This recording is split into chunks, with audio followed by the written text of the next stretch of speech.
शहदादपुर में सिंध बिरोही ता तरफ़ां पुलिस पारां इंटर जे शागिर्द मोहम्मद आकिब बिरोही खे कार समेत मुबैना खबे तलब कयल 10 लख रिश्वत न ॾियण ते संदसि मथां 2 किलो चर्स जो कूड़ो केस दाख़िल करे पुलिस गर्दी ख़िलाफ़ प्रेस क्लब आॾो एहतजाजी मुज़ाहिरो करे सख़्त नारेबाज़ी कई वई। इन मौके ते अॻवाननि हाजी मोहम्मद इलियास बिरोही, गुलाम अली बिरोही, अज़ीज़ अबाबकी, सलेमान बिरोही ऐं ॿियनि चयो त SSP सां गॾु JPSO सुहेल, PC शब्बीर मक्सी, गुलाम मोहम्मद खुरखाइणी, सज्जाद मलिक, आफ्ताब पठान, कदीर ऐं ज़फर कंडाणी सिविल ड्रेस में तारामल बाग वटां शागिर्द आकिब बिरोही खे कार मां ज़बरदस्ती लाहे खेसि खंभे खणी 2 कलाकनि बाद 10 लख रुपया रिश्वत तलब कई। रिश्वत न ॾियण ते शागिर्द मथां 2 किलो चर्स लॻाए मंशिया जो कूड़ो केस दाख़िल करे वॾी नाइंसाफ़ी करे शागिर्द जो मुस्तक़बिल तबाह करे छॾियो आहे। हिननि चयो त मज़कूरा PSO ऐं संदसि टीम पूरे ज़िले में शरीफ़ शहरियुनि ऐं ॻोठाणनि जो जीअण जंजाल करे रिश्वत न ॾियण जी सूरत में कूड़ा मंशिया जा केस दाख़िल कया पिया वञनि। हिननि IG सिंध, DIG शहीद बेनज़ीराबाद समेत वसवारनि खां मुतालबो कयो आहे त वाक़िए जी साफ़ शफ़ाफ़ जांच कराए आकिब बिरोही मथां कूड़ो केस ख़त्म करे इंसाफ़ कयो वञे। PSO सुहेल जंहिं त हर माण्हू खे ख़बर आहे त ज़िले सांगड़ में हुनजी कारकर्दगी छा आहे, उन्हनि अची हिनखे बीहारियो। बीहारण खां पोइ हिनखे जेको आहे न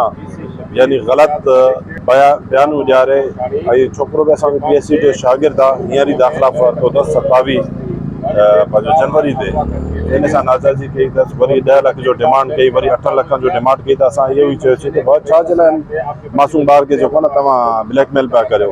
सो इन में जेको उन्हनि टोके इन ई कावड़ में असां सिफ़ारिश वग़ैरह कराईसीं त उन्हनि चयो त सिफ़ारिश छो पिया करायो, पैसा ॾियो। उन खां पोइ असां पैसा ॾियण का जवाबु ॾिनो त उन्हनि बेगुनाह छोकिरे खे जेको न 2 किलो चर्च में चालान करे छॾियो। ऑल ओवर सिंध में हिकिड़ो जेको आहे हाणे वायरल हिकिड़ी शइ थी वई आहे त पुलिस जा कूड़ा मुक़ाबला, कूड़ा एनकाउंटर। असां इहो चऊं था सिंध बिरोही जे इताद जे प्लेटफॉर्म तां पीपल्स पार्टी खे हिन ते नज़रसानी करणु खपे।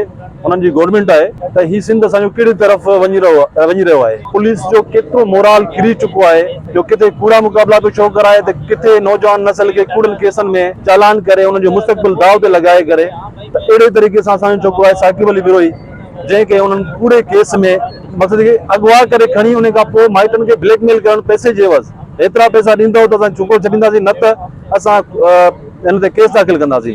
थियो बि ईअं जो माइटनि इनकार कयो त असां छा पैसा ॾियूं जॾहिं कंहिं शइ में आहे कोन। त उनखे थियो बि ईअं, ॾींहं जो 2 बजे उनखे खणी खंभे गुम करणु ऐं उन खां पोइ राति जो 9 बजे ते 2 किलो चर्स जो FIR करणु, ही काबिल मज़म्मत हिकिड़ो अमल आहे। औज़ुबिल्लाहि मिन शैतानिर रजीम, बिस्मिल्लाहिर रहमानिर रहीम। हाजी मोहम्मद इलियास बिरोही, विलेज हाजी नूर खान बिरोही।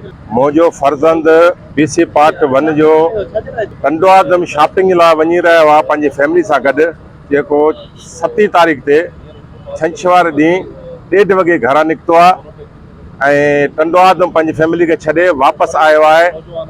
पार्को पंपा उते हुन कुझु शयूं वरितियूं पंहिंजे खाइण पीअण जे लाइ। उन खां पोइ अॻिते आयो त कंडोआदम रोड ते ताराबाग स्टॉप वटि प्राइवेट कपिड़नि में पुलिस मोबाइल सां गॾु PC शबीर मक्सी ऐं PC सज्जाद मलिक ऐं PC गुलाम मोहम्मद खुरखाइणी, सज्जाद मलिक, आफ्ताब पठान, कदीर, ज़फर कुंडाणी, जेको मुंहिंजे बचड़े खे अगवा करे ज़ोरी ज़बरदस्ती पंहिंजे गाॾी में हणी करे उन खां पोइ गुम करे छॾियो।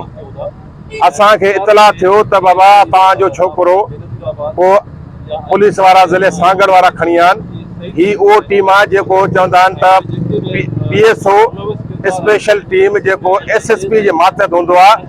ही सिपाही जेको आहे मुंहिंजे स्टूडेंट बचे खे खणी वञी करे 2 कलाक खां पोइ असांजे में राब्तो कयो त मूंखां उन्हनि पैसनि जी घुर कई। शबीर मक्सी PC मूंखां 10 लख रुपया जो ऑफर कई त 10 लख रुपया ॾे, तुंहिंजे नंढड़े खे छॾियां थो, न त आउं तुंहिंजे नंढड़े खे चर्च में चालान कंदुसि। मूं चयो त मुंहिंजो बच्चो हिकिड़ो स्टूडेंट सां मूंसां एतिरो ज़्यादती छो पियो थिए ऐं छाजे लाइ पियो कयो वञे। आउं अपील थो करियां IG सिंध खां, DIG शहीद बेनज़ीर आबाद खां ऐं पंहिंजे डिस्ट्रिक्ट जे SSP खां, ख़ुदारा मुंहिंजे बच्चे जो कैरियर हिननि PC तुंहिंजे तबाह कयो आहे ऐं मूंखे इंसाफ़ ॾियारियो वञे। ऐं मुंहिंजे पुट ते जेको कूड़ो FIR कटियो वियो आहे मंशियात जो, ऐं इनखे जुडिशल इंक्वायरी करे इनखे ख़तमु कयो वञे। मुंहिंजो अपील आहे वज़ीर आला सिंध खां, चीफ जस्टिस खां ऐं डिस्ट्रिक्ट जे पंहिंजे सभिनी अमलदारनि खां त मूंसां इंसाफ़ कयो वञे।